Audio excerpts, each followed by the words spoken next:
सुबह के। तो भाई आज हम देखेंगे कि फिज़िकल एंड मेडिकल एक साथ होगा, क्या होगा, पूरा इस वीडियो में जानेंगे। ठीक है भाई, ये मैं नहीं देखूंगा, ये आप एसएससी जीडी के अभी नोटिफिकेशन देखेंगे। ठीक है भाई, तो हम सबसे पहले नोटिफिकेशन डाउनलोड करते हैं। ठीक है भाई,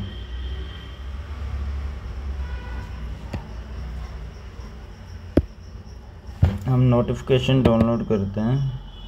एसएससी जीडी 2025 नोटिफिकेशन।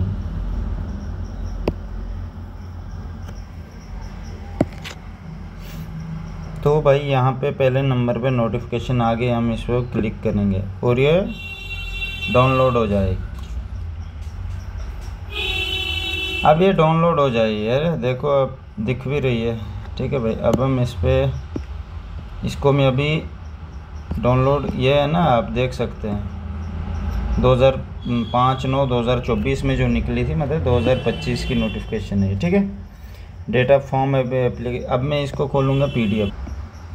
तो भाई हम इसमें जाते हैं। ये देखो 5/9/2024 को आई थी नोटिफिकेशन, जिस वक्त एसएससी जीडी की क्या बोलते हैं वैकेंसी आई थी फॉर्म फिल करने की। ठीक है भाई, आप देख सकते हो इधर एग्ज़ाम का भी इन्होंने बताया कि जनवरी-फरवरी 2025 में इसका एग्ज़ाम हुआ। ठीक है भाई, हम इस पे जाएंगे, देखेंगे कि भाई आपका फिज़िकल मेडिकल एक साथ होगा या नहीं होगा। ठीक है, ये नोटिफिकेशन है, मैंने आपको लाइव दिखाई है डाउनलोड करते वक्त।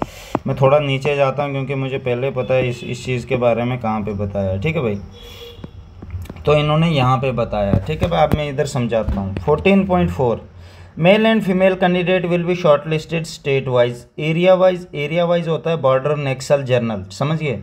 एंड कैटेगरी आपको पता ही है, हमारी जो category EWS ST ST OBC, based on their merit on computer based including NCC bonus marks if applicable.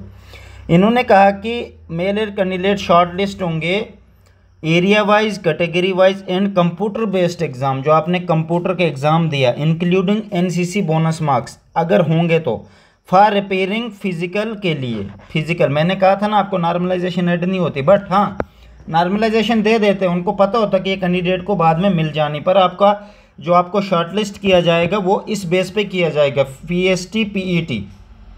ठीक है भाई, आप देख सकते हो, इधर खुद पढ़ लो, आप खुद भी नोटिफिकेशन गूगल से डाउनलोड कर सकते हो। The number of candidate short listed for PET PST based on their merit के बेस पे, computer based examination, computer based के एग्जामिनेशन के बेस पे विल बी अबाउट 8 टाइम्स, 8 गुना the number of vacancies to be filled up in the recruitment examination.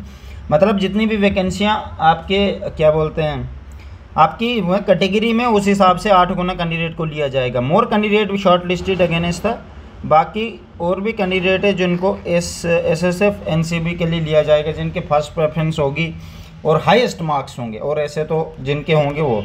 ठीक है भाई, इसमें इन्होंने क्या कहा आपने खुद पढ़ लिया। The candidate who are successful in PST and physical standard test में will be considered eligible for short listing next stage. क्या बोल रहा है, शॉर्ट लिस्ट होता है किसी चीज़ को उससे 8 गुना से निकाल के एक और शॉर्ट लिस्ट निकालना।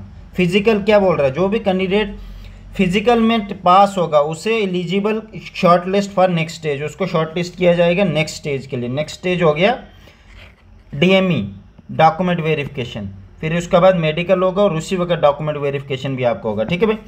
14.6 male and female candidate who qualify the physical standard test PET will be short listed state wise, जो भी फिजिकल क्लियर करेगा उसको स्टेट वाइज शॉर्ट लिस्ट किया जाएगा, area wise and category wise based on their computer based examination including NCC bonus marks अगर हैं if applicable for repairing in the DME DV। The number of candidate short listed DME DV based on their merit and computer based examination will be about 2 time. आपको 2 गुना लिया जाएगा medical examination के लिए। The number of vacancies more, मतलब जो बाकी candidate high score वाले होंगे जिनकी फर्स्ट प्रेफरेंस SSF है NCC भी है, उनको उसके लिए लिया जाएगा। ठीक है भाई, अब हम थोड़ा नीचे पढ़ते हैं। 14.7 document verification collection of the required eligibility certificates document from the candidate and their verification with original documents will be conducted ये डॉक्यूमेंट वेरिफिकेशन के बारे में कि आपकी कलेक्शन रिक्वायर्ड एलिजिबिलिटी सर्टिफिकेट आपने लानी है, वो आपको वेरिफिकेशन और ओरिजिनल डॉक्यूमेंट भी साथ में लेने, conducted by CFF detail medical examination. ठीक है भाई, ये if a candidate is claimed, किसी ने एनसीसी सर्टिफिकेट के लिए अप्लाई किया, मतलब डाली हुई है फॉर्म पे, उसे वो प्रोड्यूस एंड शो करनी पड़ेगी डॉक्यूमेंट वेरिफिकेशन के टाइम, ठीक है भाई, तभी आपको इंसेंटिव मार्क्स मिलेंगे, अदरवाइज़ आपके मार्क्स निकाल दिए जाएंगे, आपको माइनस कर दिए जाएंगे मार्क्स। तो समझ गए भाई, ये भाई मैं नहीं बोल रहा, ये आप एसएससी की नोटिफिकेशन डाउनलोड करो, जैसे मैंने स्टार्टिंग से आपको दिखाया कि किस तरह मैंने डाउनलोड की, आप वहाँ जाके खुद पढ़ सकते हो, ठीक है भाई। इसमें मेरे को क्या बोलने की ज़रूरत है, अलग होगा, एक साथ होगा, वो एसएससी जाने और एसएससी जीडी की नोटिफिकेशन जाने। ओके भाई, बेस्ट ऑफ लक।